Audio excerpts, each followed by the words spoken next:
हम मनुष्य साथ रहते हैं, आनंद पीड़ा मिलजुल कर बांटते हैं, समय पड़ने पर सहायता देते हैं, सहायता लेते भी हैं। किंतु क्या सदा सहायता लेना उचित है? अब आप में से कुछ कहेंगे बिल्कुल उचित है, इसमें बुरा ही क्या है? मनुष्य ही तो मनुष्य के काम आएगा। बिल्कुल उचित कहा आपने। किंतु सदा के लिए सहायता लेना उचित नहीं है। कारण, यदि बात बात पर सहायता लेने का अभ्यास हो गया तो आप स्वयं दुर्बल होते जाएंगे। स्वयं का एक मार्ग बनाना छोड़ आप बात बात पर दूसरों से सहायता मांगो। दूसरी बात, सहायता के साथ जुड़ा आता है उपकार का भार। तो जिससे सहायता ली है उसके समक्ष झुककर रहना होगा। इसीलिए संकट में भी सोच विचार करके सहायता लें, क्योंकि संकट तो कुछ दिनों पश्चात निकल जाए, किंतु उस उपकार के ऋण का भार जीवन भर आप पर रहे। राधे राधे। जब से मनुष्य का जन्म हुआ है जान पहचान का। और आज के युग में तो व्यक्ति का मूल्यांकन ही इस बात से किया जाता है कि इसकी पहचान किससे है, इसकी पहचान कहां तक है। क्यों? आपके आसपास भी ऐसे कई लोग होंगे जो पहचान की बल पर आपका काम बना लेते हैं। ऐसे कई लोग होंगे जो पहचान से काम पा लेंगे, धन अर्जित कर लेंगे। किंतु आप तनिक सोचिए, क्या ये ठीक है? पहचान से मिला काम आपके साथ तब तक रहेगा जब तक आपके उनसे मधुर संबंध हों।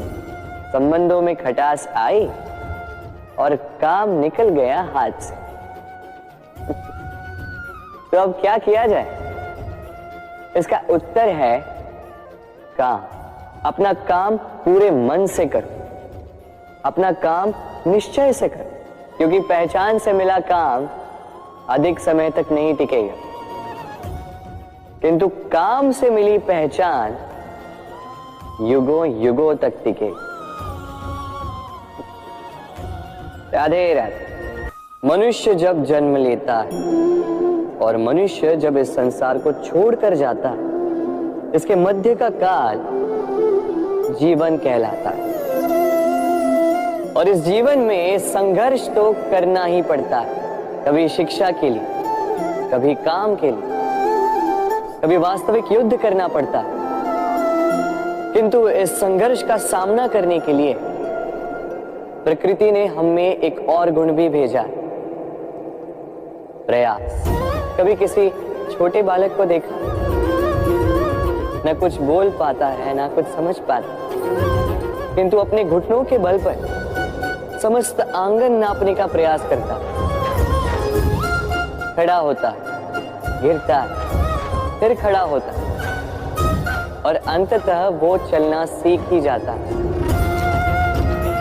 क्योंकि वो अपने मन से नहीं हारता। जीवन में युद्ध क्षेत्र कई आएंगे, कभी कभी हार का सामना भी करना होगा, किंतु हारता केवल वो है जो मन से हार जाता है।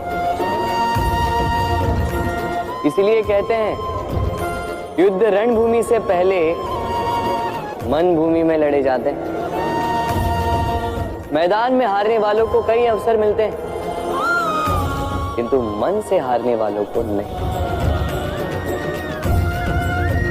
राधे राधे। हम अपने संबंधों के साथ जीते हैं, उत्सव मनाते हैं, खेलते हैं, खाते हैं, आनंद मनाते हैं, किंतु जब कोई प्रिय हमसे दूर चला जाता है, इस संसार से चला जाता है, तब हम दुर्बल हो जाते हैं, सदा दुखी रहते। क्या ये होना चाहिए? इस प्रकृति को देखिए, वृक्ष पत्तों के झड़ने से शोक नहीं मनाता, वो नए पत्तों के आने का स्वागत करता है। कल आप भी किसी के स्थान पे आए थे और कल आपके स्थान पे भी कोई और अवश्य आए, क्योंकि ये परिवर्तन है, ये इस प्रकृति का नियम है। इसमें शोक कैसे? जो छूटा उसका शोक मनाने के स्थान पर जो मिलेगा या जो आपके पास है उसका आनंद उठाइए। राधे राधे। हमारे पास अक्सर बहुत लोग आते हैं, कुछ को हम समय देते हैं, कुछ का हम तिरस्कार करते हैं, किंतु तिरस्कार कभी नहीं करना चाहिए। किसी व्यक्ति के आपके पास आने के 3 मुख्य कारण होते हैं: भाव, अभाव और प्रभाव। यदि कोई आपके पास प्रेम भाव से आए तो उसे प्रेम दे, सम्मान दे। यदि कोई आपके पास अभाव में आए तो उसकी आवश्यकता समझे और जितना हो सके स्वयं से उसकी सहायता करें। और यदि कोई आपके पास प्रभाव के कारण आए तो भी उसे समुचित सम्मान दे। स्वयं को भाग्यशाली समझे कि कोई आपके प्रभाव में है। किंतु तिरस्कार कभी ना। तिरस्कार जन्म देता है कुंठा को, और कुंठा किसी को भी आपका शत्रु बना देती। इसीलिए मित्र बनाएं, आनंद लें और मेरे साथ कहें राधे राधे। लोग सदैव मुझसे ये प्रश्न करते रहते हैं कि मित्रता का मतलब क्या है, इस प्रेम का मतलब क्या है। और मैं बस मुस्कुराता हूं, क्योंकि ये तो ऐसा प्रश्न हुआ जैसे कोई पूछे कि अनर्थ का अर्थ क्या है।